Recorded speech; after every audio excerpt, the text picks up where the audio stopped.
Hmm.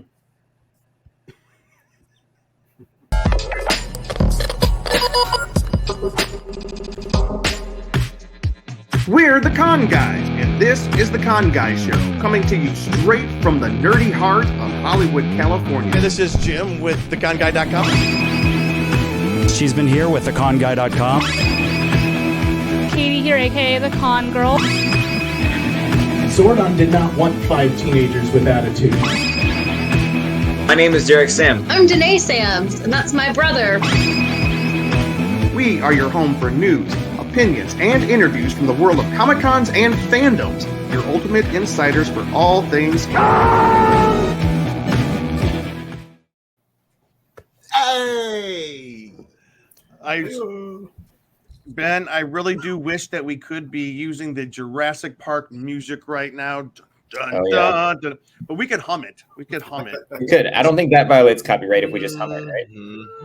All right, everybody, hold on to your butts, because 30 years ago this week, life found a way. Boy, did it ever find a way. Life found a war. 30 years ago, life found a way as Steven Spielberg's groundbreaking and ground-shaking film Jurassic Park thundered into theaters, breaking all kinds of box office records and proving once and for all, to quote Dr. Grant, just because we can do something doesn't mean we should. Although we're kind of glad he did, because 3 decades later, we are still feeling the shockwaves of that first T-Rex footstep. And it just gives me chills thinking about it. Yeah? Jim, not to be that guy. It's okay. We were all thinking it, Ben. Go ahead. I do need to correct you. Dr. Grant did not say that, and that was a misquote. It was Dr. Ian Malcolm who said, You're right. You're right. You got so preoccupied with whether or not you could, you never stopped to think about whether or not you should. That may have been a paraphrase. I stand corrected. You are closer. Jim lost interest in the movie after the T-Rex scene, so that one came out. Wait. Anyways, this week we are celebrating the 30th anniversary of Jurassic Park, and we're going to tell you everything you need to know about taking part in this once in a 65 million year celebration. Welcome. Jim did not lose interest. I just think that the apex, the high point of the movie is the T-Rex attack. I think the movie after that is great, just a couple points below great. I mean, just about, I don't know, I just don't think anything can top the T-Rex attack scene. And I'm talking. The Raptors weren't big enough for him.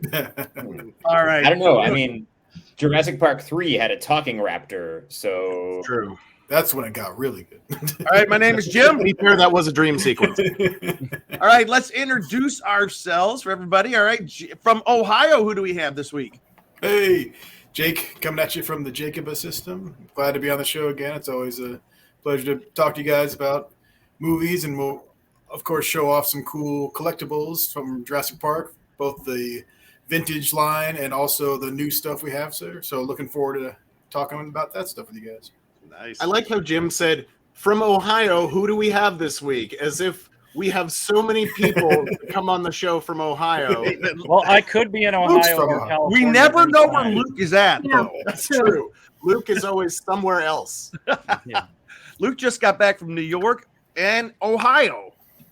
And he's going to be back in Ohio in like a week. Oh, geez. I was going to say, by the end of the show, he'll be in Ohio again. Yeah, speaking of which, Cheeseman. Hey, what's up? This is Cheeseman here, screenwriter, one of the founding members of The Con Guy, and here with a Dublin dog laying here on the bed. Say hello, Dublin. Say hello.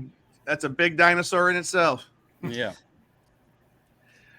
Holding down the fort for the ladies this week, the con girl herself. Hi, everyone. It's me, Katie, original female of the Con Guy, but now 1/3 of the Con Girls. Haven't been here in a minute, so I did want to say happy belated Asian American Heritage Month to anybody who is watching, because I didn't get to say that last month, and happy Pride to another, it is June, so we got to say happy Pride as well. So yeah, and I'm excited to talk about Jurassic Park. I feel like it's been a minute. Yeah, it has. It was also Jewish Heritage Appreciation Month as well last month.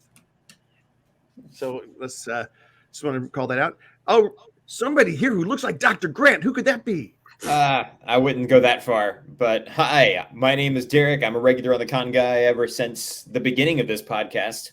And tonight I'm representing a little bit of Alan Grant and a little bit of Ian Malcolm, you know, two great characters of American film. Yeah. Eric, you got to do the shirtless laying back Jeff Goldblum look on with your broken leg. I don't know. I think got to is kind of a strong way to put that, but Instead, just do his laugh throughout the whole episode. Go.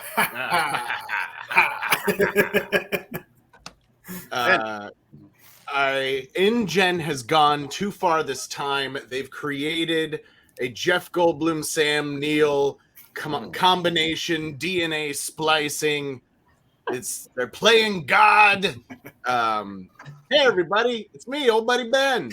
Right off the top here, I want to do a shout out to my homie and my good friend Astro Guillotine, who is in the YouTube chat right now. Astro is a world famous rap artist and soon to be world famous rap artist, and just an all around good guy. He called me out for being old buddy. I didn't even know he knew that I called myself that on the show. So apparently he's done some research. Blood good. If you become a rapper, it's old buddy. Old buddy. Oh, either OL or O apostrophe. No, that'd be if I was Irish. Also, Anyway. does anybody wonder if Kat just comes in to hear Ben say that and then leaves? I assume so. Yeah, she has to say at least one more thing on the show to prove her loyalty to us. Come on, Kat. Come on. And sacrifice a squirrel. Anyway, I'm an actor, I'm a comedian, writer, etc., etc. I do entertainment industry stuff. I'm also the host of The Geek Seat with Ben Cleaver, which is a new podcast that I just started. We're 2 episodes in. We're getting ready to shoot some more episodes this week. And keep your eyes open, because in the ensuing episodes, eventually, and I'm saying this right now without prepping anybody, some of these people here in this podcast might be guests on the show. So we'll see. Not Jim. Are you officially asking us right now? Yeah, all of you guys are welcome. Except Jim. Depends on what the topic is that week. And if it's something that you're interested in, come on and guest on the show. We'll geek out about stuff. We'll sit you in the geek seat and let you geek out. And we'll even wear matching shirts like 3 of you are right now. Please do. You know, I totally forgot. I put this shirt on and I have a tank top that has Ian Malcolm on it. And at the bottom of it, it just says, ha, ha, ha, rah, ha, ha, rah, ha, ha. You wouldn't be able to see it on the podcast, though. So, all right. Oh. We're going to warm up. Look, Cheeseman's got a really cool shirt on that it's unusual. I like Monster Tees. Yeah. Oh, yeah. I was going to say it looks like a B-movie horror poster, but that makes sense for Monster Tees. Monster Tees, friend of the show. Go check out the website, monstertease.com, right? Yep. .com? Yep. .com. Yeah. Great stuff over there. Go check them out. Cheeseman and I were just I'm wearing a Jurassic Park shirt too. You just can't see it. It says "Life finds a way." Wait. Let's make. Oh, that's amazing. Let's go solo. Life. I like that, Katie. So it should say "Life finds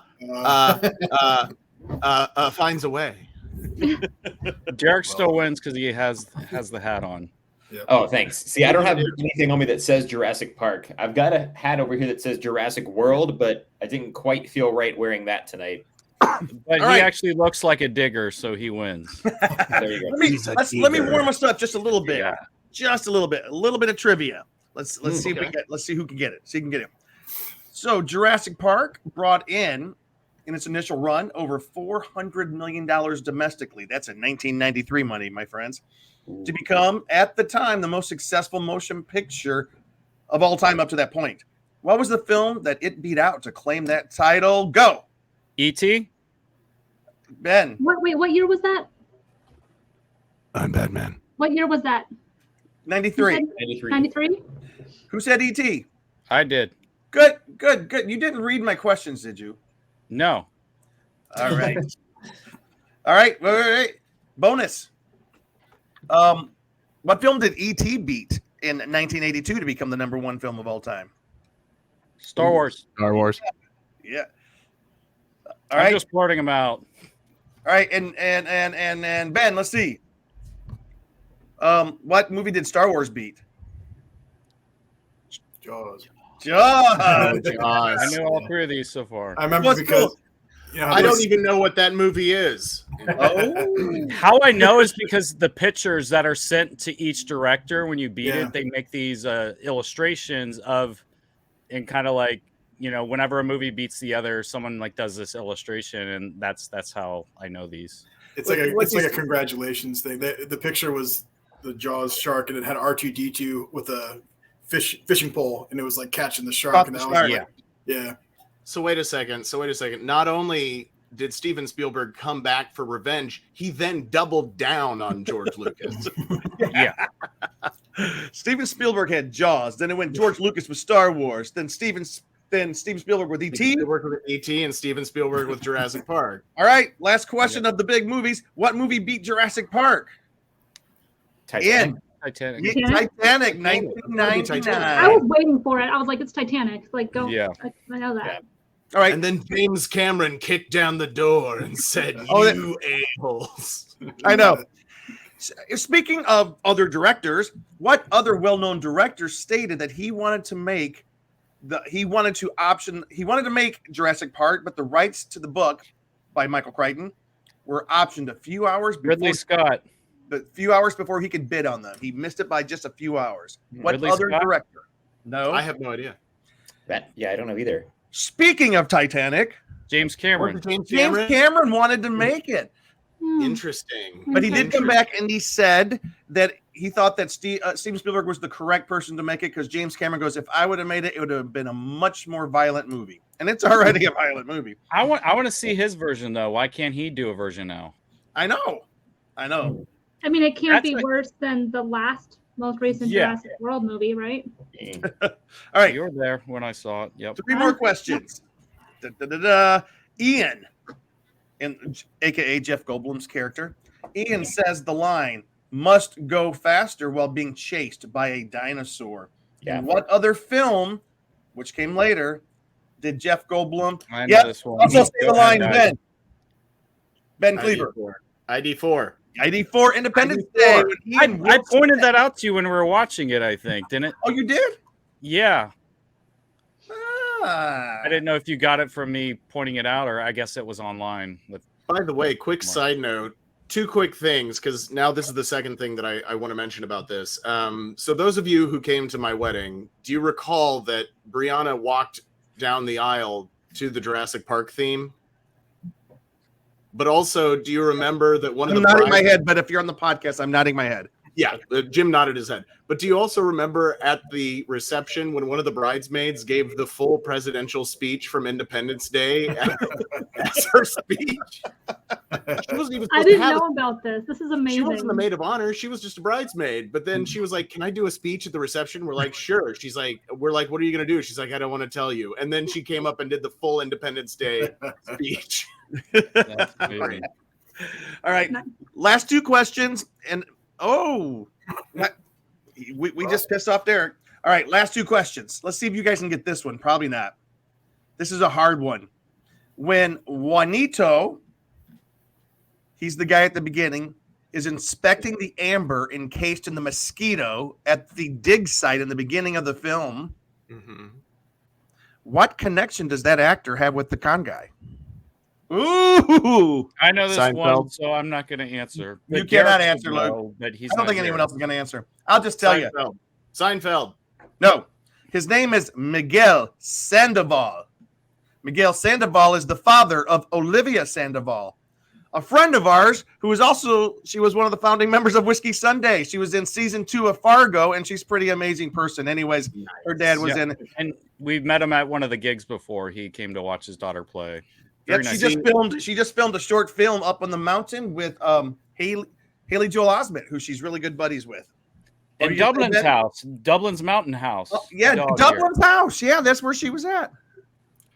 I thought you were gonna say Seinfeld because I know he was in 1 or 2 episodes of Seinfeld, and Yep. so was the Soup Nazi.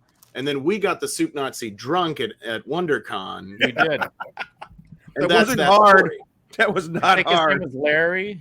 We're like, can we buy you drinks? He's like, sure. Anyway, Yeah. He's 6 drinks in. He was so much fun. Who's gonna say no? Yeah. Who's Last gonna say question. no? Don't buy me Yeah. drinks.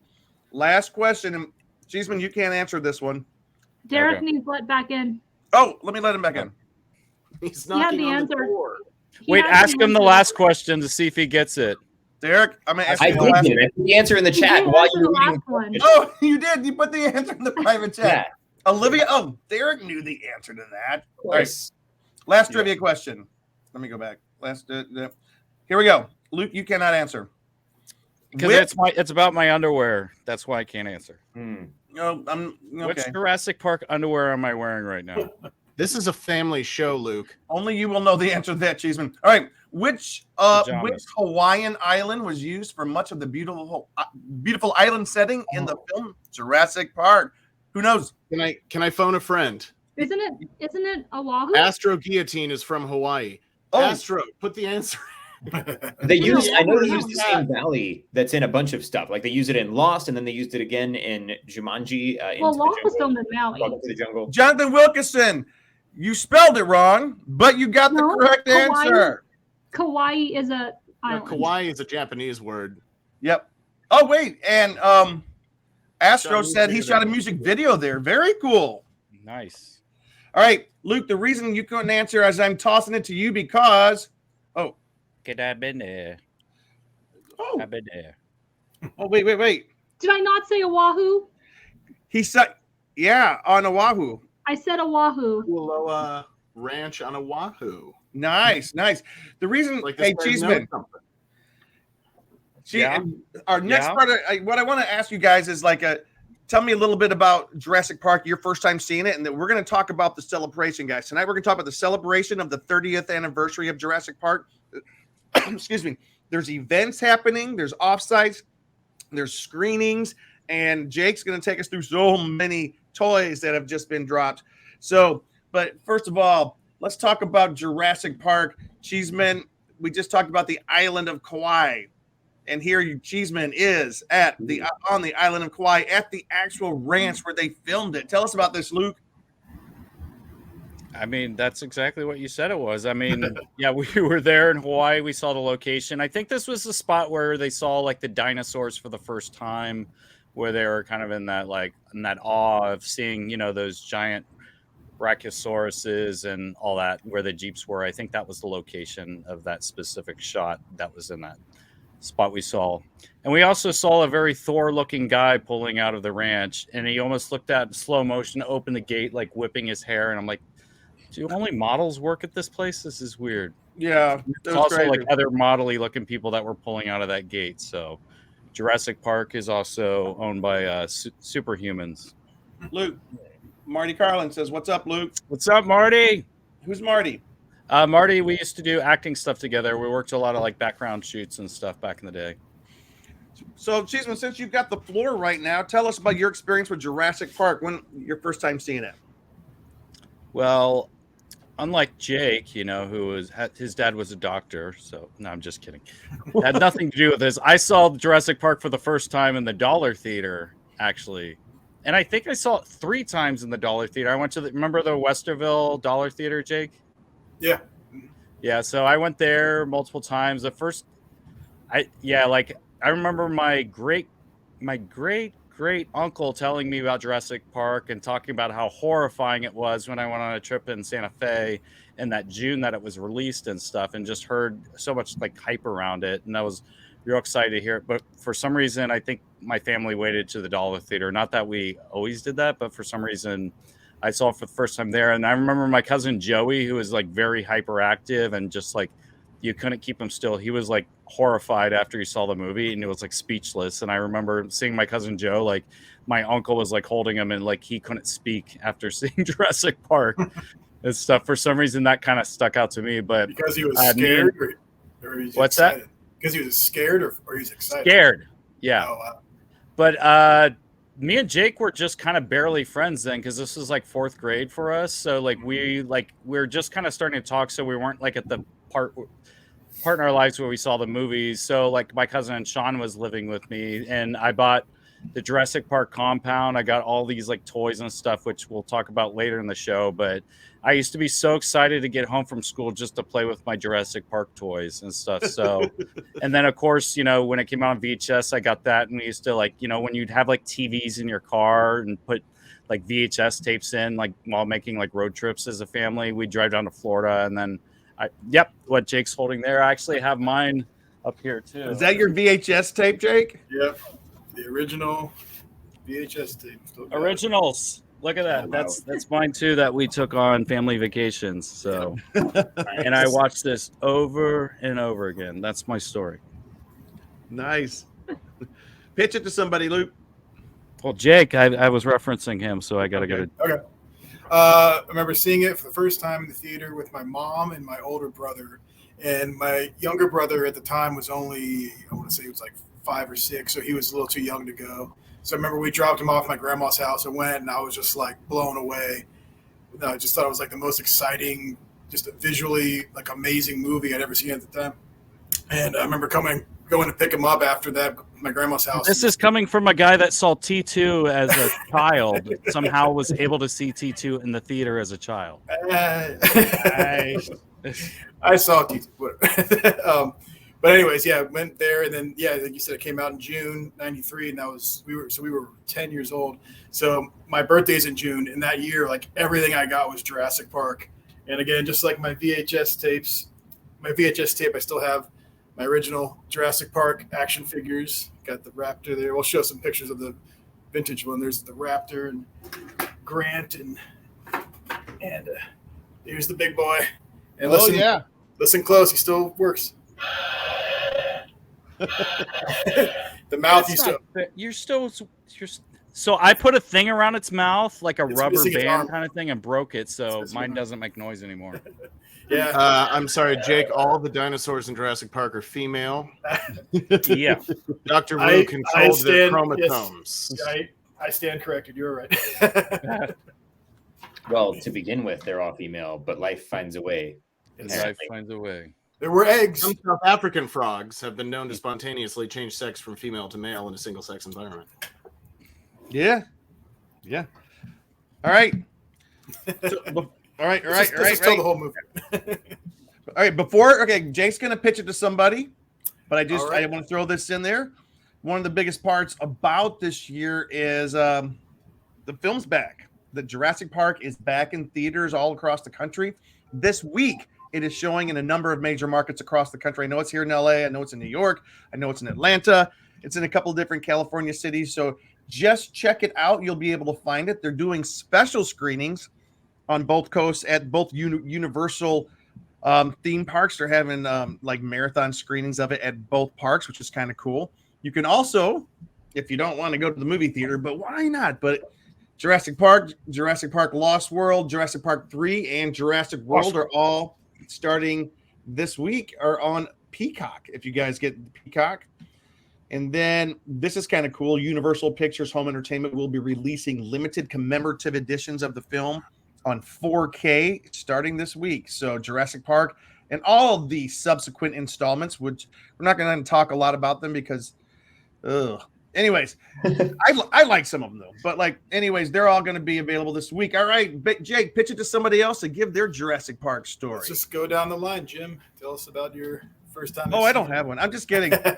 Yeah, no. Jim's turn. Jim Jim was alive when dinosaurs were alive, so he wasn't impressed with the movie. I must say I was an adult when this came out, so I wasn't a kid. You know how some movies did they hit you at the right time? I think Star Wars was perfect for when people who saw it as kids, and I think we all kind of loved Star Wars, but the people who saw it as kids, it kind of stuck with them in a way that if you just see it your first time as an adult, it may not. Even though my dad saw it as an adult and he still loves it, but Jurassic Park hit me.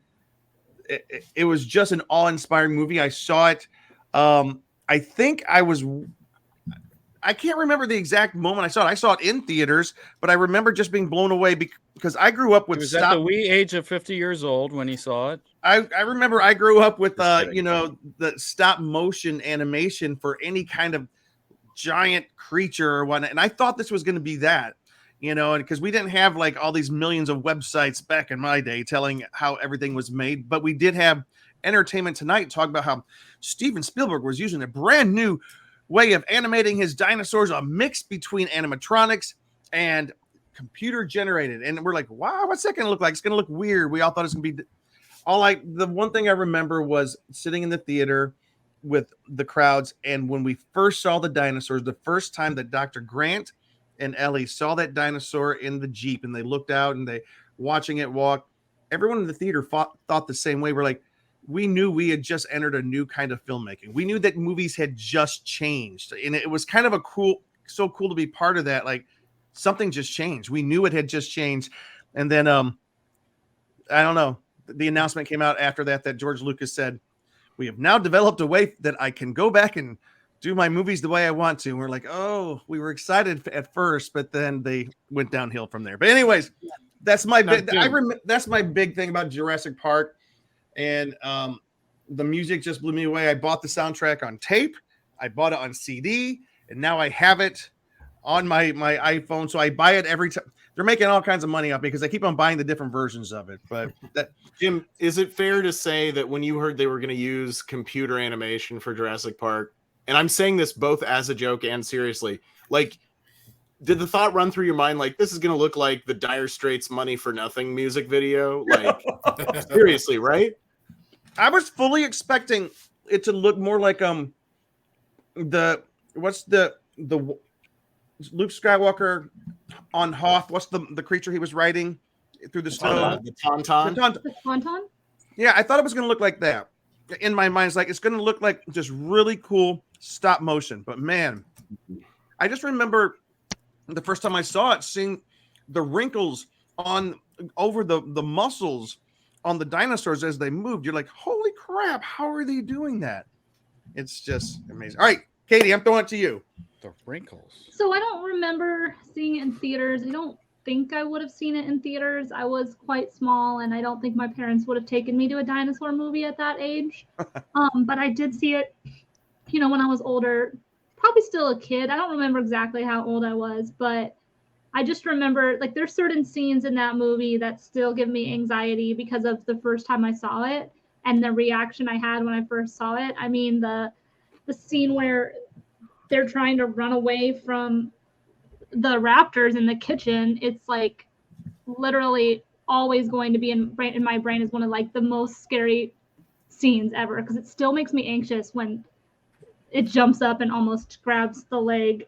I just like it's so there's just so many iconic scenes that even though I didn't see it when it first came out, that kind of always are going to set the bar standard for that kind of, because I wouldn't say that it's a thriller, but I wouldn't say that it's not also like scary or horror. I think that scene was a thriller. You were watching a slasher scene right there. Yeah, because like there's a lot of like jump scare type things in the first Jurassic Park movie. So to me, that those stuck with me. That scene, obviously, you can't ever forget about the scene with the T-Rex and the outhouse like bathroom. I mean, like there's just so many iconic scenes, and even as a young kid, I mean, even if you watch Jurassic Park now, the effects and everything they use still hold up. Like they don't usually when you go see a movie that's 10, 20, 30 years old, you can tell the difference in the special effects and do you know why that is? But it still holds up. Do you know why that is? Because they spent a lot more time on the animation on this film than they did most. I think they talked about like because they really did a lot of animation these days, they're just like trying to rush it out and stuff, but they spent a lot of time on Jurassic Park on the animation, so that's why the quality has kind of stood the test of time. And having the animatronics too also was added so much life to the movie that it's kind of unparalleled even now. Mm-hmm. Well, to tag off of what Luke was saying, they also used the CGI very sparingly because it was a new technology. They couldn't afford to use it all over the movie. Right. And so, they used, I think there's 18 minutes of CGI in the original Jurassic Park, something like that. So it was a blending of a real dedication to the CGI scenes and then animatronics and practical effects that, it still holds up today. And now I think they did some facial tracking stuff, even with like the kids when they're jumping up in the vents and doing stuff with the raptor scenes. I think they when she falls through the ceiling tile and the raptor's on the floor and it gets up and jumps up at her to bite her leg while they're pulling her up, that was a stunt double. And she looks up directly into camera, and they had to digitally remove the stunt double's face and put the actress's face on her. Yeah. So that was also like new at the time. Like, we're talking 1993. Like, they'd used CGI in Terminator 2 and Young Sherlock Holmes, but it was still way new in everything, and frankly pissing off a lot of the practical effects artists at Industrial Light and Magic. But that's a whole other story. But anyway, yes, sorry, I took away from that because I wanted to jump in on what Luke was saying. I recently watched. Oh, sorry. I was going to say real quick. I recently watched. I rewatched again the movie Dragonheart, and I hadn't seen that in years. And that movie came out 3 years after Jurassic Park, and it's insane how much better the effects in Jurassic Park are than watching Dragonheart. I watched it. Wow! I'm just all the scenes of the dragon. Sean Connery's character talking, I'm just like, this looks bad. I am the last one. The effects are not the only thing that are better in Jurassic Park. Yeah, right. I wasn't going to say it, but okay. Half my heart to make his whole. I always say, whenever I watch Jurassic Park, and I know that CGI has improved so much since then, but the effect that I felt seeing those dinosaurs, I can't point to another movie since then where the CGI has made me feel quite like that. Gollum in the Lord of the Rings trilogy by Peter Jackson came close to like me just thinking, wow, that's just pretty amazing. And I'm one of the few people that I loved Peter Jackson's remake of King Kong. I like it too, Jim. Thank you. I know it could have gotten rid of about 20, 25 minutes, but CGI was great in that one. I love it when they use CGI for a purpose and not just because like, oh well, it's easier. Like I still call the high watermark of CGI the first time I saw it when I saw Jurassic Park. All right, I'm done talking. Who was talking just now? Was that Katie? Well, yeah, just go to Ben. Yeah, I can be done. There's not really much else to say other than the fact that that's probably one of my favorite movie scenes of all time is the kitchen scene with the kids and the raptor. Like, it's just embedded in my memory for all time. So I was 8 years old when Jurassic Park came out. I was going to turn 9 that summer, and weird situation. So my mom at the time anyway, at the time, my mom had to, she had to get a very specific kind of surgery, and there was a doctor in Dallas, Texas that was a specialist. So we had to go down to Dallas, Texas, and she had this surgery. And then she stayed down in Dallas to recover, and my dad and brother and I came back up to Kansas, where I was born and raised. And that's when Jurassic Park came out. And my brother, who was 18 at the time, was going to take me, well, he's 17 actually. He was going to take me to see Jurassic Park.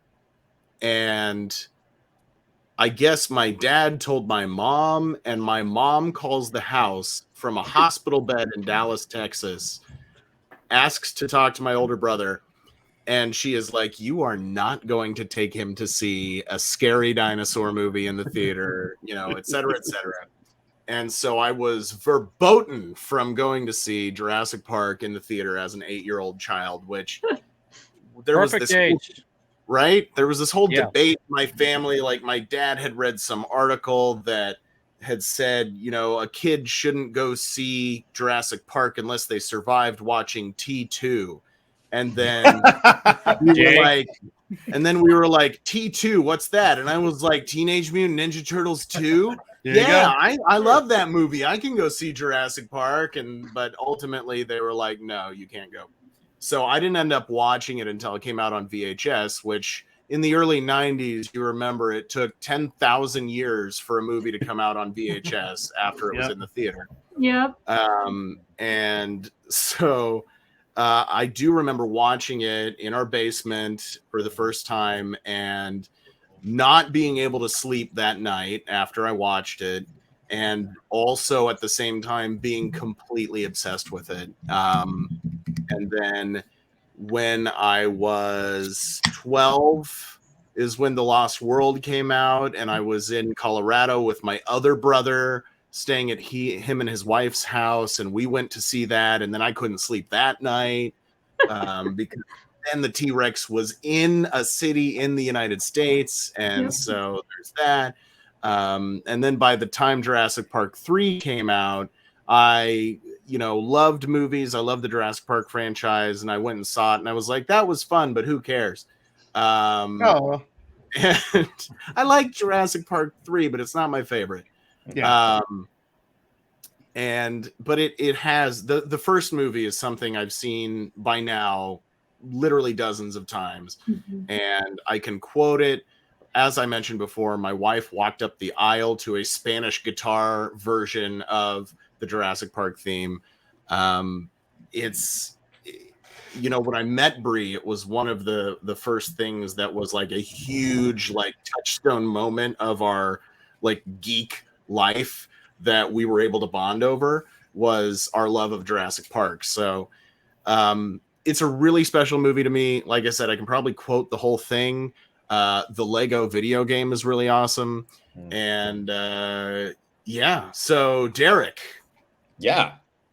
Howdy. Wait, before Derek actually has not seen it yet, so no spoilers. Amanda, hello, Amanda. Happy birthday. Yes. Happy birthday, Amanda. And I just want to throw this out there real quick before Derek talks.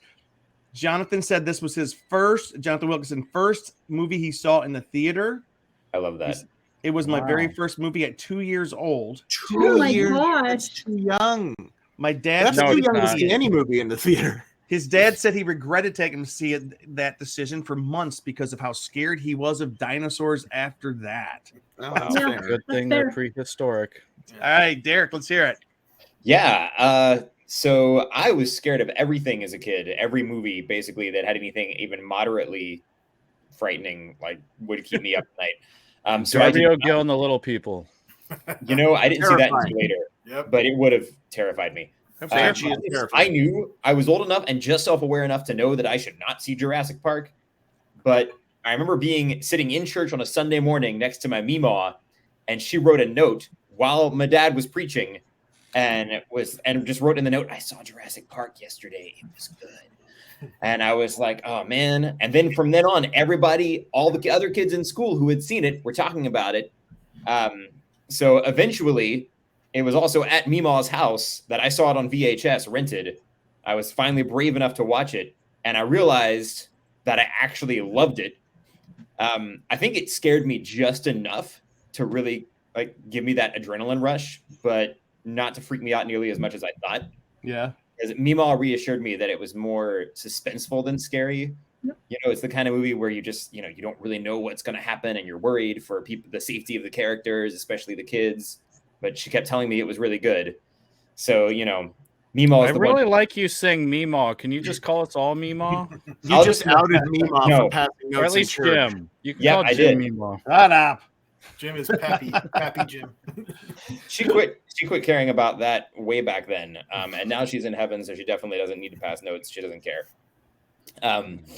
But yeah, so anyway, lots of movies we saw for the first time at Meemaw's house. She usually took us to the movie theater to see stuff, but it was also Terminator 2, since that's been mentioned a few times, that we saw the TV edited version that Meemaw had taped. But yeah, Jurassic Park I did get pretty well hooked on. After we saw it the first time, she had it on VHS, and I would want to watch it a lot when we went up there. It did give me one or two scary dreams, but nothing too serious. He was only bit in half once. Right. I mean, I did dream about hiding from velociraptors and stuff. Of course. Yeah. Yeah. But I agree with what everybody was saying about just the effects and everything. And even beyond that, the way the effects were used to tell the story, and it was all about the emotional impact of it.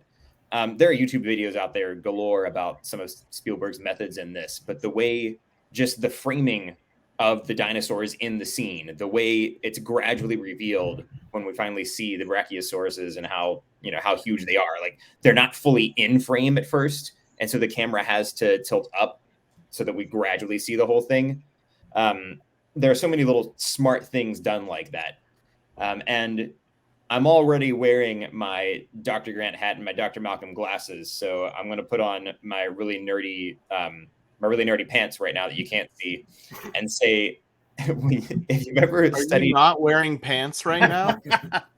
well, I guess it wasn't really my. He was not wearing pants, but now he's going to wear pants. Yeah, there you go. Are you saying you are wearing pants when only your shoulders and head are visible on screen? Never. Okay. Anyway, the nerdy stuff I was going to share really quick. So if you ever read Aristotle's Poetics, he talks about the 6 elements of drama. Spectacle is one of them, and it can be used in storytelling, in theater, and in movies to great effect. But it is one of 6. The other things are, plot and thought or theme, character, language, and then sound, which includes, music and rhythm, and then the sound effects. When you watch a movie like Jurassic Park, all of those things are done really well. And there's a reason that it moves you emotionally and it stays with you for the rest of your life. It's just some of the best people who've ever made films were involved in this project, and they were at the top of their game. There's a lot of great Spielberg movies. Not every single Steven Spielberg movie is great. You can usually go back and still enjoy it, even in his lesser ones. Not all of them are Jurassic Park. But like that'll be a new show. Least favorite Steven Spielberg movies. It'll be 10 minutes. Yeah. AI. Derek will host. Go ahead, Derek. Sorry. Yeah, no, it's just like you've got that, and then of course we all know the music. Like nobody can forget that tune. Like it gets stuck in your head and will not go away. We all know John Williams is, arguably the best film composer we've ever seen. Not arguably, he is the best film composer we've ever seen. I'm just saying there are some other nerds out there who'd probably argue with me, but I would call him the best. And you also think about those sound effects, like the sound of a dinosaur's roar and the thumping, and how like that's so quiet at first and gradually builds. All of those things help build that tension, and all of us remember it because it was done so well. Did you know what the dinosaur's roar was? He took like 6 different animals, including a crocodile's low growl, an elephant, and a number of different animals, and combined them together to make the sound of the T-Rex screaming. It's kind of like what they did Jim with screaming was one of them too. I know the raptor. One of the sound effects for the raptors was a dolphin, and then something else at the end. Oh wow! A high-pitched squeal, and I think it was like a hippopotamus or something. Was the lower end. Interesting. Wild. Mixed. But it's amazing. Like there are so many things that have to work right in a film for it to be done well. And I like to go back to like the Aristotle thing with the 6 elements, because when you see each of those done right, that's the biggest factor, or the biggest factors of really making a movie effective. And this one hits all of them, Yep. Well, I do want to ask you guys a couple of questions, but before we do, I want to talk about some of the things that are happening around the world to celebrate the 30th anniversary of Jurassic Park. So, internationally, there's all kinds of celebrations happening across Europe. A lot of it's social media driven, but the Natural History Museum of London is celebrating the 30th anniversary with a special pop-up store that is open now through September 22nd. In addition to new merchandise, the museum's Cranbourne Boutique has been redecorated and even includes the iconic gates from the film that you can take a picture with. The Jurassic World by Brickman exhibition moves to New Zealand in June, then Brisbane in December, and a second exhibition will be launching in Sweden in April. In Australia, a one-of-a-kind Jurassic Park-inspired high tea celebration will be taking place at Cordis Auckland through the end of April. I would not have put high tea together with Jurassic Park. Maybe like a big ice cream celebration or something, but high tea, that's pretty cool. I'm intrigued. Melted ice cream. Yes, and then in Shanghai, Spared no expense. the Shanghai International Film Festival is having all 6 films taking place June 9th through the 18th, all 6 films in the Jurassic Park universe. And here in the States, we're really excited because the Jurassic Park Gates and Dinosaurs and some kind of interactive exhibition are making their way across the country to different fan conventions. Okay, when you say the gate and the dinosaurs, The dinosaurs are coming, Derek. That involved, because that's a little bit scary. Well, it is kind of scary, you know, but like, and Ben can tell you, like, you know, they used a lot of CGI in the films, but they did use some pretty big dinosaurs. But I'm not really sure. They haven't given a lot of detail on what this exhibition is. I know that it's coming to San Diego Comic-Con, July 19th through the 23rd. And the big gates are there. It's some kind of big offsite celebrating Jurassic Park. Jeff Goldblum's in town as well with his with the Mildred Snitchard Orchestra. So we are hoping maybe something's gonna happen. It's also going to the London Comic-Con in November and down to Brazil Comic-Con also at the end of November. So that's what's happening there. Yeah, Ben. Oh, I was just pointing at Jake because he had a little Jeff Goldblum action figure. I'll be there. No, they did. There was a full-size animatronic Tyrannosaurus Rex for the first film, as well as That's what I thought. a mostly most of the body animatronic Velociraptor and the Dilophosaurus, the spitter that kills Newman, Dennis Nedry. Wayne Knight. I stood behind Wayne Knight in the grocery store once. Yeah. Yeah. I didn't say anything to him, but I Was kind of wanted. Was he buying? Yeah, he was buying Barbasol. Yeah. I thought if I ever encounter him again, I want to just walk up to him and go, "Hello, Wayne Knight." Because I'm assuming everybody says hello, Newman, but you know, maybe people don't know his real name, and maybe he'd think it was cool that I knew his real name, and then we'd become best friends. That's exactly how that would probably play out. There you go. Man. If somebody didn't know me and they came up to me and said my full name, we'd probably be friends.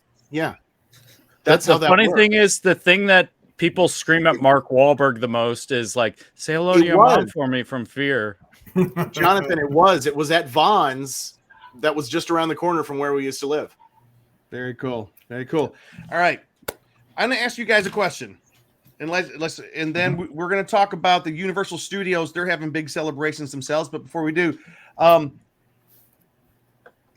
CGI. This is the film that is credited for starting the explosion of CGI. So I guess I'm going to ask you, is the arrival of CGI with Jurassic Park, was it a good thing? Or Well, give me your full opinions. okay, I'll say it's like a lot of technology. It can be used really well, and sometimes the people who use it really well are the ones who like use it out of necessity. But then people get excited about it, and they get so preoccupied with what they could do, they didn't stop to think about what they should do. Oh, where'd that line This come sounds from? familiar. That sounds Yeah. like something. I We need a just thought of that off the top of my head soundboard just for now. that statement there. But like, for example, George Lucas. Like, oh, I can finally do all this cool stuff with the Star Wars movies. Let's re-release them and never let anyone see the originals again. And you know, it did not improve them, because like so much of the cool stuff happened out of, like we said, out of necessity. You know, like all those awesome shots in Jaws, like this classic story of the shark kept breaking down, so they had to just film all these shots from the shark's perspective. But it made the movie that much more awesome. Wait, can we stop for a second there? Can we stop? Yeah. Because me and Ben, were you on when we talked with Joe Alves, the designer, and Luke? Joe Alves actually has a different story. I just wanted to talk about that story. True. Like, because we asked him about that. As I was saying that, I was wondering if that was actually accurate, because I feel like I did hear something like this. So No, please. it is. I think it is accurate, but I think Joe Alves has a different Played perspective. it down. Okay. He played it down. He said there were malfunctions with the shark, but it apparently it didn't affect the shooting schedule as much as the legend has said it does. You know. Well, and the barrels were storyboarded was, I think, the main thing he was trying to say. Like, it wasn't like, oh, well, then the barrels did. I think it used maybe more than what it was, but it was a lot in the storyboard. According What Luke's referring to is the story goes that they had to use a lot more of the barrels, the 3 barrels instead of the shark, right? Because they couldn't get the shark to work, so we saw the barrels. But Joe Alves was like, no, we storyboarded every time those barrels were on screen, so it didn't break down as much as what. Anyways, Derek, I didn't mean to interrupt, but no, that's all right. I'd rather air conditioning just come on. It sounded like a plane just went over. Oh, maybe. It's not on my end. Jake's like, Jake's like, oh, excuse me. They're loading up the Raptors outside. I gotta go help them. Derek, were you done? Before I talk, or? I think so. I was gonna say just like that last thing you said. It's kind of like the story of how Harrison Ford supposedly ad-libbed the "I love you, I know" line when it wasn't just an off-the-cuff ad-lib. He had this idea, and then he talked to the writers and the director and Carrie Fisher, and then they used it. It wasn't like something that he just surprised her with while they were filming, because that's not cool for an actor to do that. Similarly, I can see how it could be possible that there's a grain of truth there, but it's probably been exaggerated. Even so, like so much of the cool stuff happens out of necessity. Then someone gets excited and said, wow, that's really awesome. I'm going to use it. And then they don't apply the same level of craft to the tech, you know? Yep. Sorry, go on. Katie. I think it's a love-hate relationship for sure. I think some movies rely too much on it and the movie suffers for it. I think it's a shame when we don't get to see as many practical effects as we used to, because as a special effects and practical effects person, I mean, I don't work in them, but I love them a lot. It makes me sad when we're losing that art because of CGI. But then there are some movies like that just pop in my head that came out in the 2000s, you know, like you have Pirates of the Caribbean, right? Pirates of the Caribbean was great. But then you have like Aquaman, which obviously there's reasons why Aquaman has to have CGI. Like we all know why it has CGI. But if it relies too much on CGI, I think it can hinder it a lot. So it's like CGI, just like anything else, should just become an adding it or making it better and not relying on it completely. So it should just help the story, not hinder it. I mean, or not distract. I guess the drop the mic comment could be Star Wars prequels. That's it. That's all we got to say. They would have been so much better if George Lucas had been forced to find a way to make things work rather than the whole thing. I love George Lucas. I admire that man, but I think the CGI became too easy there. All right, Ben, you were going to say something. Well, I was just going to say it's a tool. Yep. It's a tool for filmmaking and storytelling. And once we got it, it's again another quote from Ian Malcolm. You're flinging around like some kid who just found his dad's gun. You know, it's that might be from The Lost World. I'm trying to remember. I don't think that was. Is that from The Lost World? No, but he does have a comment. He goes, "You found this power, and it's such a what was it?" He goes, "You're using it like a, I forgot, like a." I think it was from the first one. Maybe it's from the first one where he says like a kid who just found his dad's gun.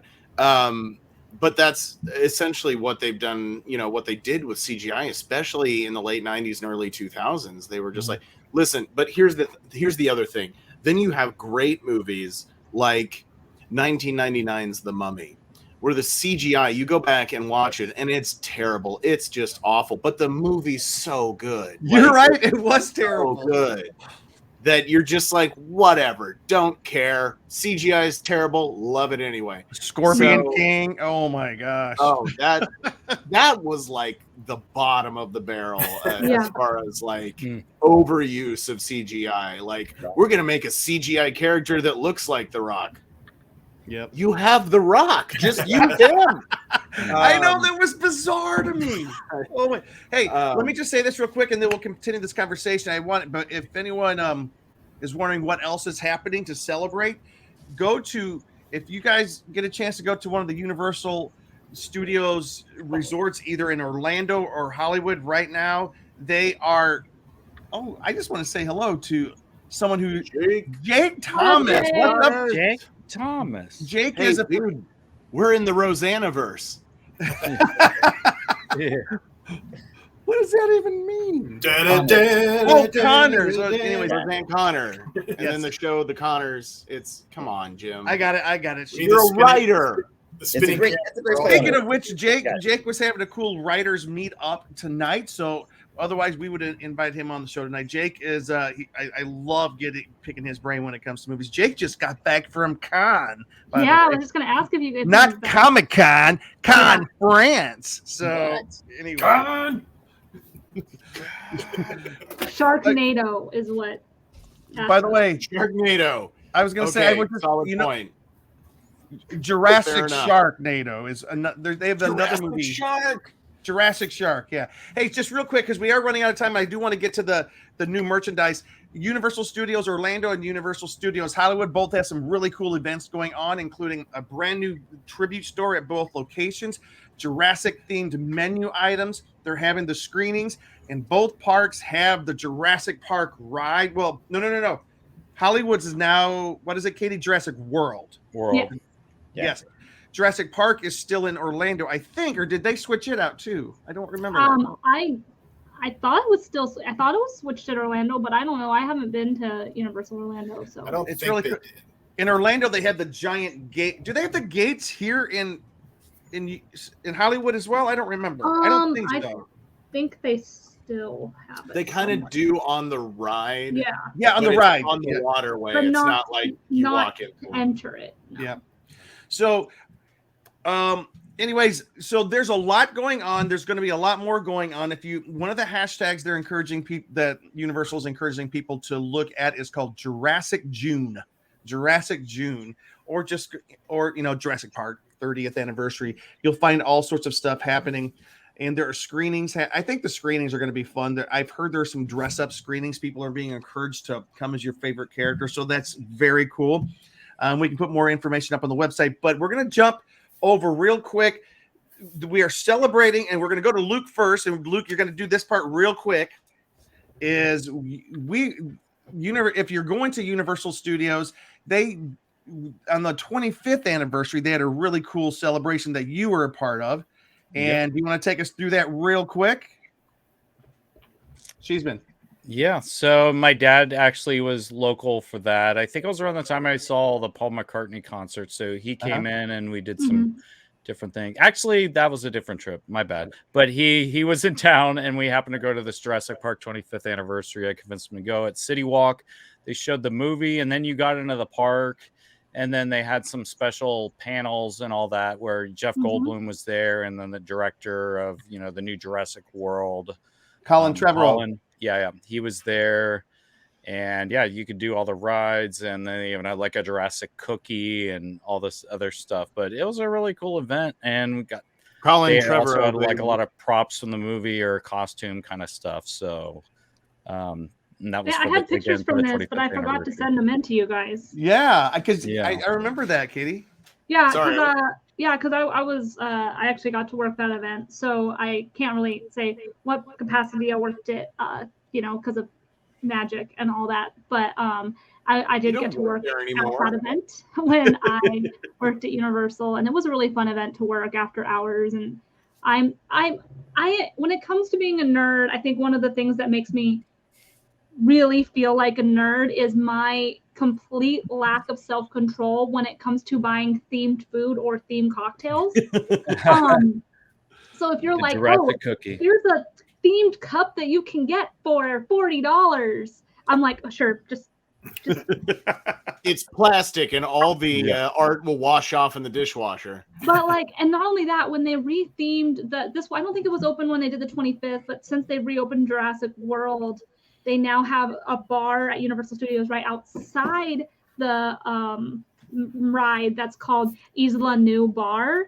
And it's such a good name. I'm going to go there just because you guys went great with the name. And so it's but for me, I go to AMC, they do these special screenings now. And now when you go to the bar, the AMC's at bars, they're like, try this cocktail that we just named after something in the movie. And I'm just like, okay.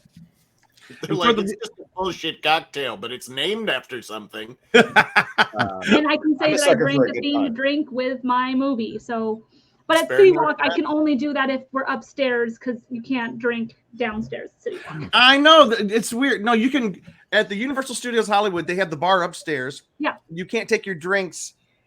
You can only take your drinks into the theater if you are on the balcony. I know. If you are on the balcony, and those seats are great.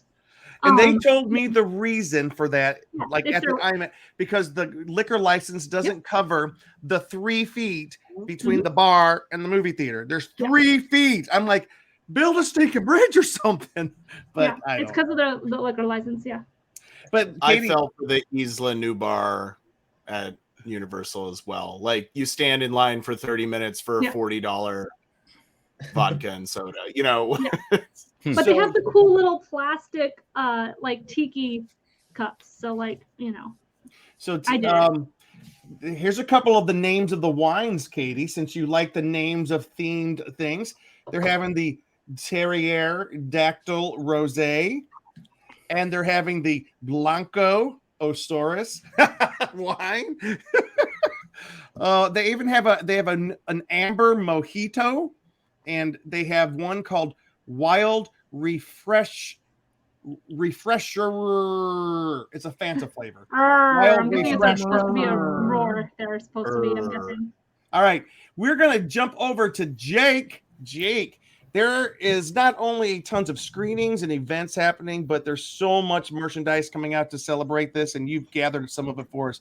Please take this first picture, Jake. I apologize, it's a bit blurry, but the rest of them get better. Yeah. What 1994 computer download is this? I think that's from the premiere. Okay. Yeah. So I kind of shared like two things, the photos here. So these are the original vintage 1993. Oh, okay. No wonder they're blurry. Figures. Yeah. So that is the original Velociraptor figure that came out, and there's the Dilophosaurus. These are the ones that we had when we were kids, Luke. Yep. And then there's good old Tim Had Murphy. that. Yep. Yeah, be describing as we go through for those who are just listening. So they're basic, old school action figures. And then there's Ellie. Just fun toys in the 90s. And these toys always came. I had that one. They always came with accessories that the characters never had in the movie. Yeah, so this is go back to that one. So that one, go back. Sorry. Does Timmy have like a whole shoulder sling? Yeah. So this is the original. Nedry. That's the original Dennis Nedry figure, and it's probably the worst example of like a character likeness. Like first of all, he's like not like overweight at all, and they just. Knight was thrilled with this. He looks except for one aspect of it. He looks more like Roy Orbison than he does. You could rip his arms off. What's Yeah. Oh no. Yeah, there's the original Malcolm figure. I never had that one, unfortunately. Yeah. Why does he have Ghostbusters gear to go out? Yeah, I had that. Yeah, they have ridiculous outfits and like different. Yeah, I feel like someone just used the same mold as. Is this Little dinosaur? Yeah, that's the original. That's the original T-Rex. And then now we're moving into the new stuff. So this is the newest. This is the newest line of figures from Mattel, and they call it the Amber Collection. So yeah. So we're looking right now at that's the Velociraptor based on the first movie. Way more detailed, way more articulated and whatnot. Yep. And then these are some figures. There's the Malcolm figure there, and that looks good. Yeah. That looks a little bit more. There you go. There's a much Let's better compare them. So here's the original Nedry. Yeah. And here he is now. Yeah, I think I sent you one that's like there you go. We did a really good job at the. If NECA comes out with them, I'm broke. But check the vending machines. Lift can to reveal dinosaur DNA vial. Wow. It's awesome. Yeah. So you can see, and then there's hold on to your butt. Mr. Arnold. Mr. Arnold. I got Mr. Arnold right here. Wait. Yep. Pull him up, Luke. I never officially opened this. This was a Comic-Con exclusive of Mr. Arnold when he gets his arms ripped off. So that was the exclusive from last year. Yeah, this is the. Hold on. Once you open it. Anybody listening? Yes, Luke is opening it. And I bought two of them actually. So I know you normally buy two of them. He's using a pen. Don't do it. He's not even using an X-Acto knife. Don't do it. I always do that. Oh. Whatever it did it all. But with the key checks off, the computer didn't file the keystroke. So the only way to find them now is to go through the computer's lines of code one by one. Oh, that's cool. I had no idea. How many lines of code are there? Amazing. Here's a trivia. How many lines of code are there? About 2 million. Look at that. Oh my goodness. I think it's 10 million. Really? Maybe I always heard it wrong because of 10 or 2.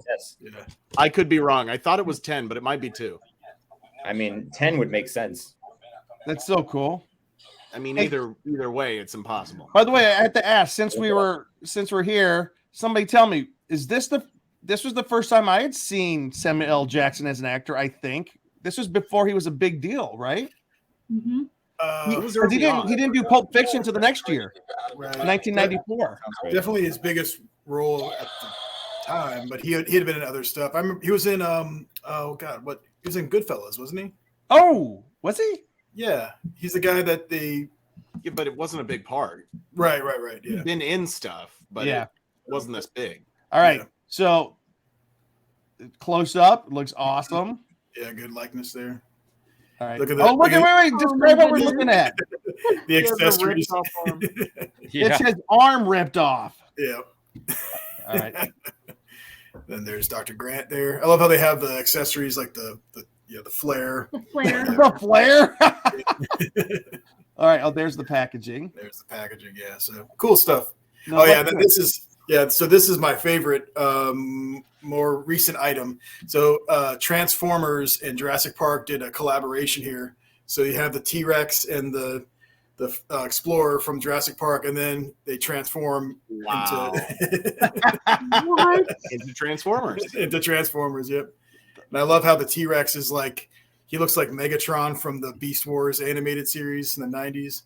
Wait, so who made those? Is it Hasbro or This is Hasbro. Yeah, Okay. Hasbro. And Nice. because Jurassic Park, actually Mattel has the license for Jurassic Park, but they did a special thing for that. Yeah. That's why I was curious because it's not the same. Mm-hmm. Yeah. They don't have the same. Yeah. So what's this? That's the same. That's just That's the Jurassic Park. Yeah. Tyrannicon Rex and Autobot JP93. Oh, okay. And the package. Cheeseman, don't you? And I think that is all we have from Jake. Luke. Cheeseman, what are you doing? Hey, Nothing. Ben, As we finish off this part, Cheeseman, Hold on, show us can what you got. oh, sorry. You finished this, and I've got to jump in with a fact. All right. Okay. Where do you keep all this stuff? I buy way too many Jurassic Park exclusives at Comic-Con. But, This like, is where do ridiculous you- too. where do This- you I don't keep know. all It's this? too many really good. Nice. Look. Oh, the toilet. This is the the toilet. This is toilet when the scene. guy, the lawyer, gets eaten off the toilet. It's a Yeah. giant figurine of the dinosaur eating the toilet scene. It's a pretty good I sculpt. think this too, was- actually. I think this was Gennaro. Yeah, I think this was too. I'm pretty sure that scene was why I was scared of like camping for a while after I saw it and like using like non-public restrooms or whatever, like things like that scared me as a kid because of that movie. Derek, over to you, Shower sir. scene inside. Yeah. So Ben, we were talking about it. The line is 2 million lines of code. Okay. Which Thank it's you. fun to see I stuff stand where corrected. programmers are weighing in on movie dialogue with actual information about how that's not really what it takes to debug something. You don't just go through reading lines one at a time, and there probably wouldn't actually be 2 million lines of code. That's unlikely. But you know what? Who cares? We didn't watch the movie for anything to do with facts, and I knew nothing about coding at the time. So, you know. It was 1993. I don't think anybody knew anything about Exactly. coding. That's why they could get away with this kind of talk. Me and Jake are just so distracted by our toys right now. I got the Over here, Funko, John Hammond. I got a whole smorgasbord over here. All right, guys. We are All right, I have a quick question though. yes. Has anyone read the book, the original? Yes.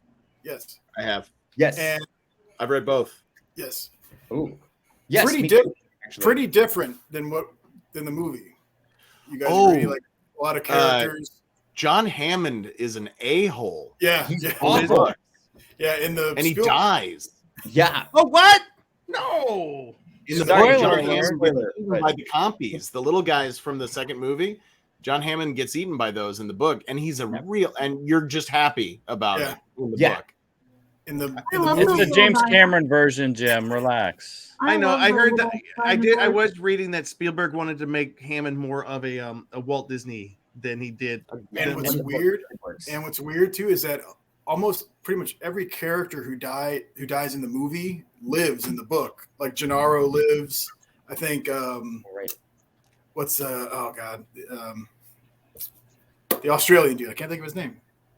Hunter. Robert Muldoon. Robert Muldoon, Muldoon. Yeah, Muldoon survived, so it's like it's a weird thing. He like picked other. Then he had other people die. Like in the original book, at the end, I think they say that Malcolm dies from his injuries, but then he rewrites it when they make the Lost World that he survived. It was someone got some wrong information and whatever. Well, the reason the Lost World takes place on a different island is because at the end of Jurassic Park in the book they napalm the island. Ooh. Right. And then Forgot about that. so there was a second book. They were like, well, it can't be on the first island, so it has to be on a different one. And that's why the second movie takes place on a different island, which doesn't make sense in the movie universe. But Yeah.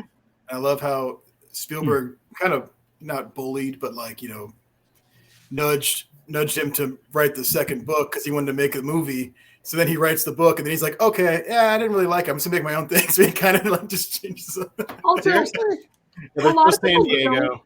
Pretty much, yeah. There's a lot of, again, big differences from Crichton's Lost World book to the movie we got. We're like, yeah, Katie, you kept- what? I Yeah, was Katie, what gonna were you say, saying? A lot of people like crap on the Lost World, but I love the Lost World I do too. because it was the first. It had, even though it was like the trope of it's gonna go to a big American city and terrorize it. It was like I still loved it. I'm like, that was to me the scene where the kid looks out his door and the dog leash is hanging out of the T-Rex's mouth. I mean, that scared the hell out of me as a kid. Like, what if That I look wasn't in the outside book, and there's a right? dinosaur? No. All the stuff of them going to it was San Diego, right? Yeah. Hey guys, That's not in the book. I at all. just realized this has a button on it that I never knew you could push. There's a button on the side, Push it. so I wonder if it makes a sound.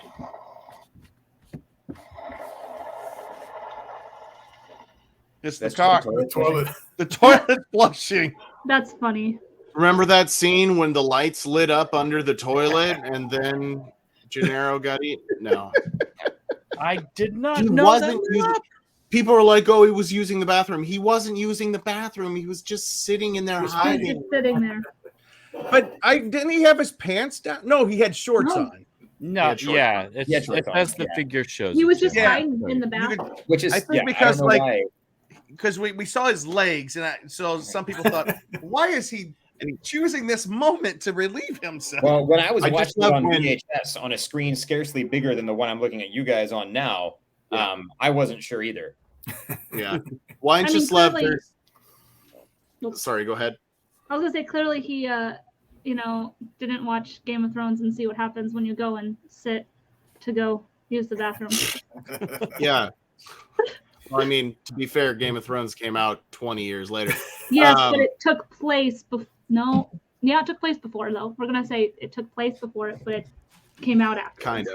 Sure. Some of the little details in it is when they do the shot of the T-Rex going towards the restroom and the whole building's shaking and Gennaro's in there on the toilet kind of cowering. He's saying Hail Mary full of grace like in the bathroom. It's a split second and you can hear him doing the rosary and then the whole thing falls down and he gets eaten. But it's just like little details like that are just interesting and fun to me. That's like, this guy probably would have been praying to whoever the heck he could have at the time when a giant monster bird is coming towards him to eat him. That's actually interesting you bring that up because Chrissy Watkins from Jaws, she was supposed to be like, Spielberg wanted her to do the prayer thing, but she didn't know it.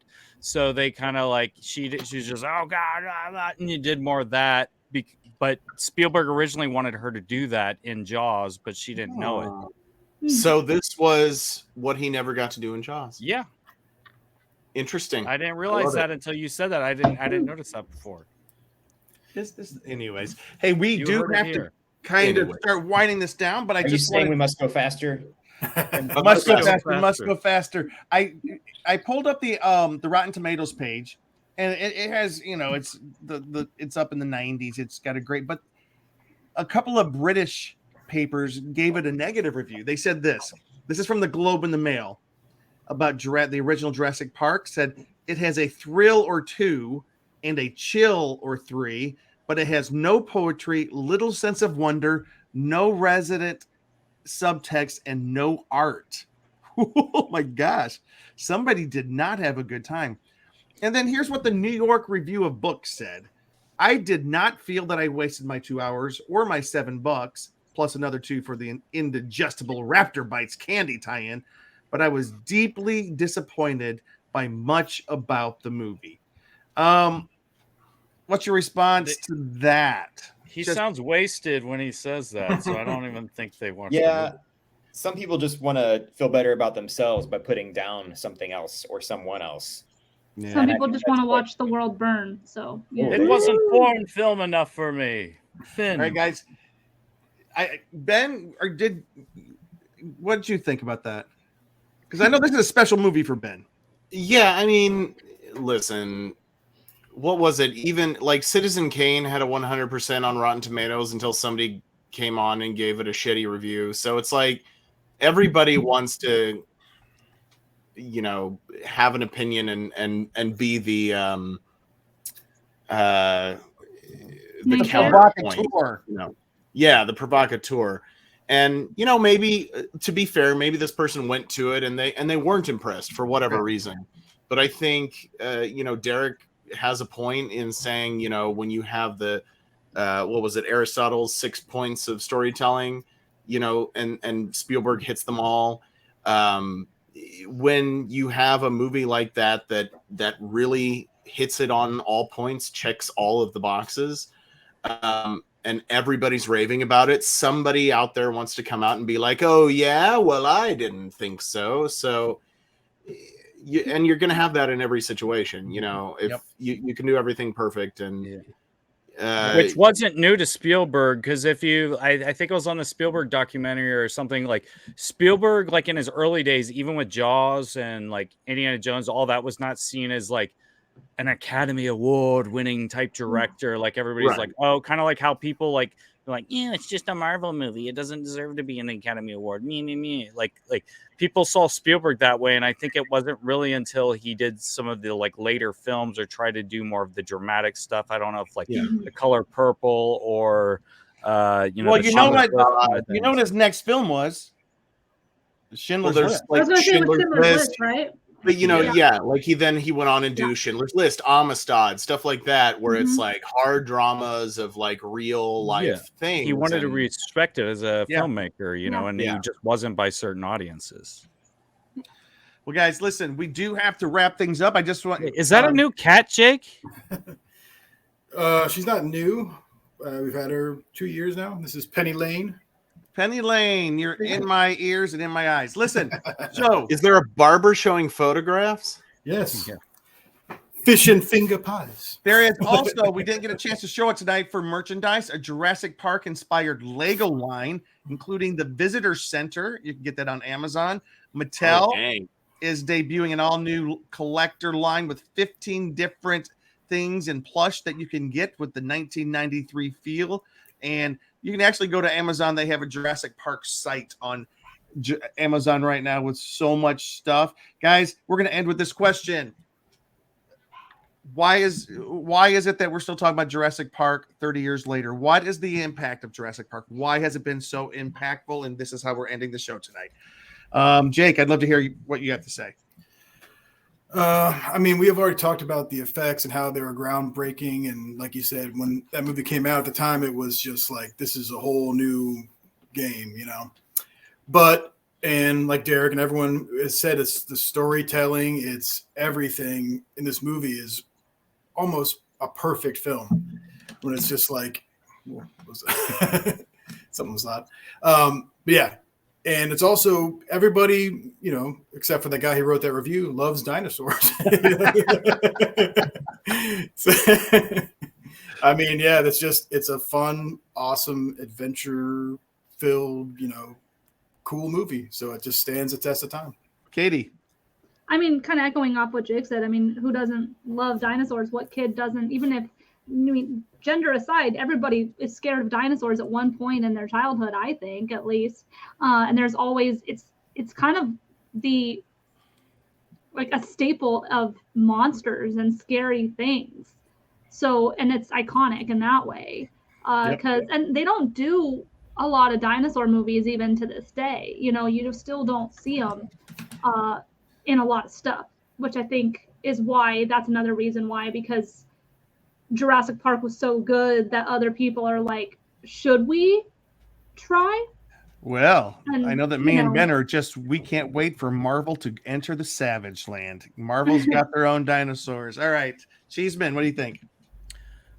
So I feel like Jurassic Park, which ties great with the Spielberg thing, was like the Jaws 20 years later, where it really like introduced a new type of technology. Because like you never thought you could get a shark like to do what it did back in the 70s, but with the mechanics and the things they did, you know, like, so this was like kind of like Jaws on land, and Spielberg lived there, had done that, but did this to like perfection. So the technology and what really creates what it was for, like, you could tell it was such a passion project for everybody involved, because it really gives you that feeling of like seeing a dinosaur for the first time. People didn't know what like dinosaurs are like living, and when you watch kind of like the movies that made us, or I think they did like some stuff too, but like this was kind of like seeing a dinosaur for the first time. And for a lot of people, it wasn't like Land Before Time where we saw animated or other things, but you saw what looked like a real living, moving dinosaur. So it creates that wonderment in people when they see it for the first time. And everybody, even like the new generations that come, still see this as like a children. Like my nephew called it Rig Roar or whatever. He watched like Jurassic World and just like loved it at a young age. Like you always discover Jurassic Park if you have like the right parent or the person around you at a young age. So it always has that childlike kind of nostalgia kind of thing to it. So as long as you're kind of seeing that, or whether it's the newer movies, I personally like the newer Jurassic World, but none of them really touch what like the first one was, as far as just a cinematic masterpiece. Like Jake was saying, like all the way around, it's just with the music, with the cinematography, with the acting, everything. So I mean, I really truly feel it's a movie that'll stand the test of time. I agree. Derek, and then Ben will take us out.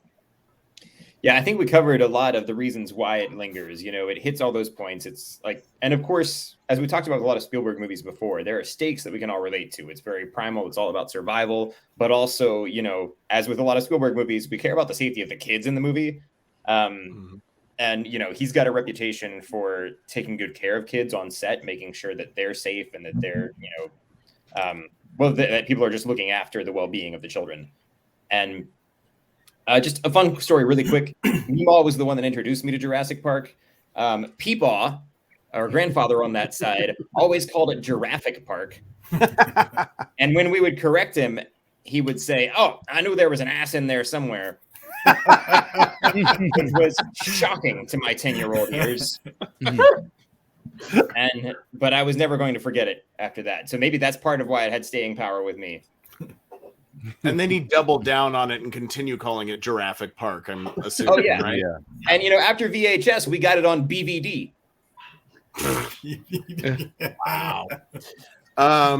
What is that? First, let me start by saying this. Jim, I noticed our graphic in the top corner just said the Con Guy Show. Are we not doing the happy hour tonight? Because I've been drinking. Oh, wait. Cheeseman, put a happy hour. We could Oh, switch. there we it. go. Okay. We're censoring Katie right now. That's okay. It's always the happy hour here. Real quick trivia question. How fast did they clock the T-Rex at? 32 Oh, I miles know an hour. this. Dang, I can't remember. 28. I think 32 miles an hour. Derek got it. Yeah. Derek got it. Okay. And real quick, as far as movies where there are dinosaurs, I have not seen 65 with Adam Driver, but I've heard that it's actually really good. So I got to go check that out. I think the biggest thing is why we're still talking about this today is Steven Spielberg brought dinosaurs back to life. And the sparing use of the CGI and the combination of practical and CGI, it wasn't overdone. It was done just right to combine everything together to make a realistic image for us of if they had brought dinosaurs back on an island off the coast of Costa Rica. And so I think that car scene, you know, especially like you're saying with the blend with the T-Rex scene where they're pushing the windshield, they're pushing the stuff down into the kids, you know. So terrifying. I think visually that's why we're still talking about it. And to kind of tack on to what I think Derek was saying is it's the drama of it. It's The Walking Dead is not a story about zombies. It's a story about people dealing with a situation. Mm-hmm. And Jurassic Park was not a movie about dinosaurs. It was a movie about people dealing with a situation and the drama that comes from that. We can all relate to the concept of going to the zoo. And, you know, this is the concept of what if we went to a zoo that was different and then everything went wrong. That's why I think the following movies are like, we can't relate. I, as a person going to sit in the movie theater, can't relate to the idea of flying to an island where I know there are dinosaurs and putting my life at risk. I can't relate to that, but I can relate to the idea of going to a zoo. And I think that's part of the reason why Jurassic World, the first one, worked as well, because it played off of that, and it really was. I've always said that it's at its best when the park's open or when they're opening the park. Yeah, and it is in a similar reason to why The Force Awakens was a fun movie, is because it was just a remake of the original, you know, and Jurassic World was kind of just a remake of Jurassic Park, where the park was open and then everything goes wrong. And that's why it works, because we relate to that. And it works because the special effects were used in a way that wasn't overdone. They didn't over egg the pudding, if you catch my drift. So I think those are the reasons why we're still talking about it today. I would really quick like to do a shout out to that hashtag show who's broadcasting our show tonight. Thank you to all of you who are watching us live. Thank you to all of you who are watching or listening to us on a replay. It means the world to us that you tune in to listen to our dumbasses talk about weird, geeky stuff. Also, that hashtag show sponsor, Neft Vodka, reminding you to always drink responsibly. Thank you to my co-hosts, Jim, Jake, Cheeseman, Katie, and Derek for just coming on the show and geeking out as a group tonight. It's always fun to be with you guys. Thank you all for watching the Con Guy Show, for listening to the Con Guy Show Happy Hour. And remember, everyone, I'm drinking out of this red cup because whenever Ben Cleaver shows up, it's always a party. theconguy.com. Check it out. Thanks for listening to The Con Guy Show, the official program of theconguy.com. Find us on the Weeby Geeks Collective or anywhere you listen to podcasts. And now on sci-fi.radio, Saturdays at 4 o'clock Eastern, 1 o'clock Pacific, both AM and PM. That's 9 o'clock Greenwich. It's sci-fi for your Wi-Fi.